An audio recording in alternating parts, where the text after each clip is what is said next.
Hey guys, it's Helen Vandenberg here. I'm going to keep this one short for a change, which is always a miracle with me. You know how I like to talk.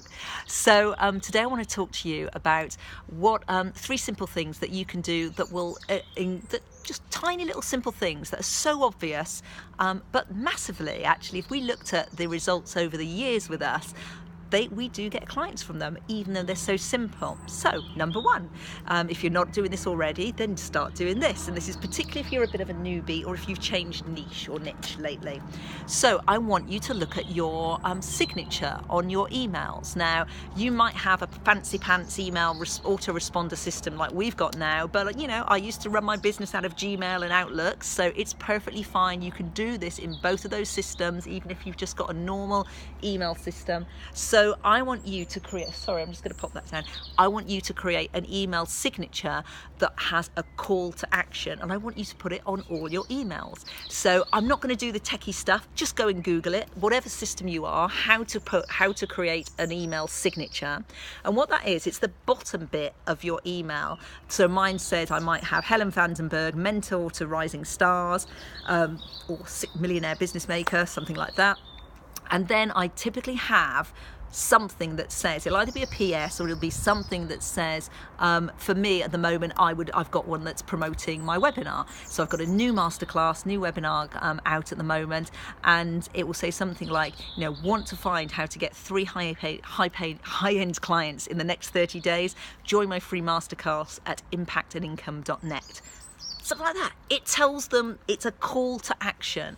So you want to have your name, you want to have your elevator pitch, your very short phrase of what you do. So I wouldn't say something like, I could have Helen Vandenberg, business coach. Yeah, that's not very exciting. People are not looking for a business coach. They're looking to get more clients, leads and sales. So typically I'll have something like Helen Vandenberg, mentorizing stars, helping coaches, consultants and trainers get more clients, leads and sales. Okay, so you could just say, let's say you're you help people overcome back pain, so you're a chiropractor or something like that. Again, I wouldn't even use the word chiropractor. I would say helping people break free from back pain forever, if that's something you can do, or within such a time frame. So name, what you do, and then a call to action. Join me on da-da-da-da-da. So if you, again, don't have your fancy pants webinar or free gift or anything of that right now, what you do have is you. So literally just ask them, need help with reducing your back pain? Call me now on da-da-da-da-da. Seriously, I can't tell you. So we've worked out that it gets us about, and we send out a lot of emails, but about 7% people will have responded. They've clicked on that link and booked in for a call. And that's not, I put it for everything. Bless me, mum gets emails with stuff like that for me. She's probably booked in for a call without knowing it. But why wouldn't you? You've got to be proud of what you do. So I would have it as your standard email signature line. So that's number 1. If you're already doing that, I want you to go back and check it. How recent is it? Is there a really strong call to action? Are you telling people what you can help them with, rather than just telling them I'm a naturopath or I'm a chiropractor? Tell them what's the pain that you help them get out of, or the possibility that you help them move to. Okay, so that is your that's number 1, your email signature. Either do it or refresh it. What else can you do? The next one is very simple on your LinkedIn profile. Again, not going to get into the tech stuff here. Just Google it, how to change my LinkedIn title. Go and have a look at mine. So I'm just updated it again. So basically what most people put is they follow the instructions, which I never do, that LinkedIn have. So you'll have your name, and then usually it's got your company name. Well, frankly, my hosting company is called Vandenberg International. I've got many little companies under that. If I put Vandenberg International, number 1, it looks like I'm a bit up myself, like, well, hey, it's all me, it's all about me. But also, nobody knows what that means. Apparently, there's a big Dutch butter company called Vandenberg, so it could be, I'll probably get loads of butter dairy people tracking me down, asking for jobs.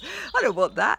Also, it has no sales impact. So the thing I do is I put my name, and in the same line where my name is, so there's a field there, so it's got Helen Vandenberg, and I put -- getclientsfast.net. Okay, so I've got my web address in the biggest bit, so that's everyone's going to see that. And I didn't put all the W's, I just put getclientsfast.net or getclientsfast.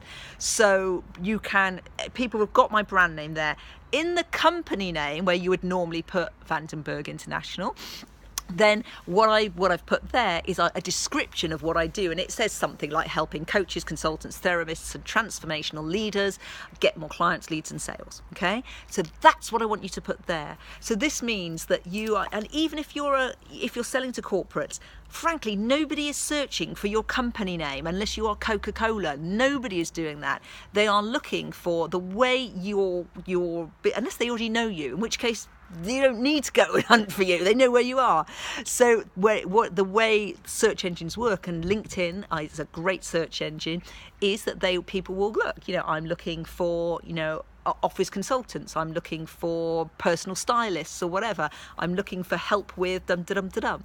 So that's what you want to be putting in there, is what is, personal stylist to mums returning to work. Yeah, something like that. So that's tip number 2. So we've got email signature, we've got change your LinkedIn profile. If that was just the first thing you did, if you just did that, you would get more connection on your LinkedIn profile, and at least it would be people who know what you do. You'd stop getting those spammy, do you want a job in Tesco's things. Well, there's anything wrong with Tesco's, but I don't want a job there. I want people to come and work with me. Okay, number 3. Oh, what was I going to say on number 3? Oh, you need to reach out to people. Okay, I want you to make a list of let's start with 40. I normally say 50. I want you to make a list of 40 people that you could connect with. And I want you to do 5 a week for the next 8 weeks. And these are going to be people that are in your network. They are going to be ex-colleagues. They're going to be people you might have been on a course with. And I want you to reach out to them and send what I call a warm letter.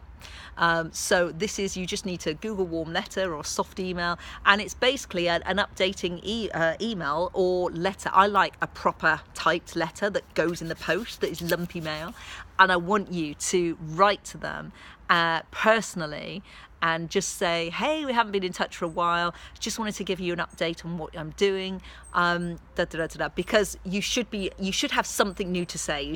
You're either launching a new product, maybe you're starting your business, maybe you are now, if you're working with me, you definitely will have a new offer and you will be doing something high end and very specific. So I want you to focus on that, and I want it to be, hey, I'm just doing this, how are you doing? If you know them well, put in some personal details. If you don't know them so well, go and stalk them on Facebook and say, oh, I saw it was your birthday recently, happy birthday.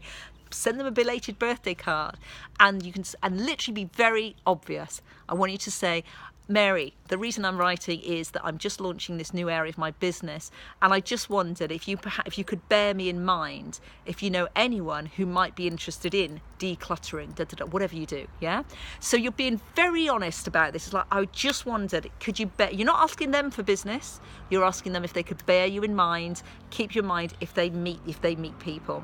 Now I would send this to not just people who I've vaguely met, I would send it to people who are my friends, my family, because even if your sister gets one and she knows what you do, but I promise if you actually send her a proper letter, and you can tailor it and you can put something funny in there and say, like, I'd really appreciate if you can bear me in mind. She's much more likely to have you top of mind when she bumps into someone in the office and they go like, oh God, my garage is such a mess, and we've got all my mum's stuff from when she inherited her stuff, If you're a clutter clearer, she's gonna remember and be ready to offer support and recommend you. So that's what we call a warm letter. Now, just want to say, if you're in Europe, you do need to be aware of the GDPR regulations. I'm not going to get into that here. We're going to talk about that on another video.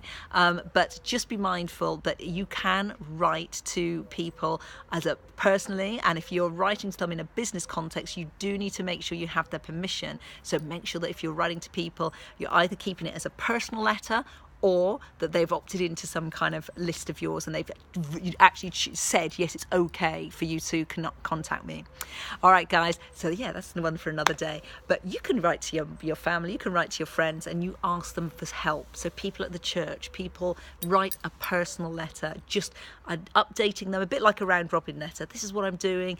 I wonder if you could bear me in mind. And of course, offer, is there anything you can do for them? And I would almost preempt that. Have a look at what they're doing in life. Could they do, is there anything you can offer to support them? So those are your 3 things for today. So that was email signature, LinkedIn profile, and warm letter. So guys, if you would like to know, okay, Hel, they're great. They're nice little random tips. But you know what? I am ready to skyrocket my confidence and cash flow, get my business going, get it growing. Maybe you've been in business a long time, but you're just not hitting those consistent 3, 5, 10k months, and it's getting a bit old now. You're starting to think, maybe I'll go back and get a job. Or maybe you're going for massive growth. You've got the 10k months and now you want to massively scale up. Or perhaps you've recently qualified and you know how to do your trade, but you have no idea how to get clients and how to get started. I can help you with all of those. And the first step really is to join me on one of my masterclasses. So I have a masterclass that's running at the moment. Head on over to impactandincome.net, and I'll try and remember to put the link, but it's impactandincome.net. And you can you've got some great training there on how to attract, how to design, market and fill a high-end program and get those first 3 high-end paying clients in 30 days. So head on over to there, and I can't wait to hear your comments on this. I want to know, have you done your email signature, have you done your LinkedIn, and have you sent your 5 warm letters over the next 8 weeks? All right guys, take care, bye for now.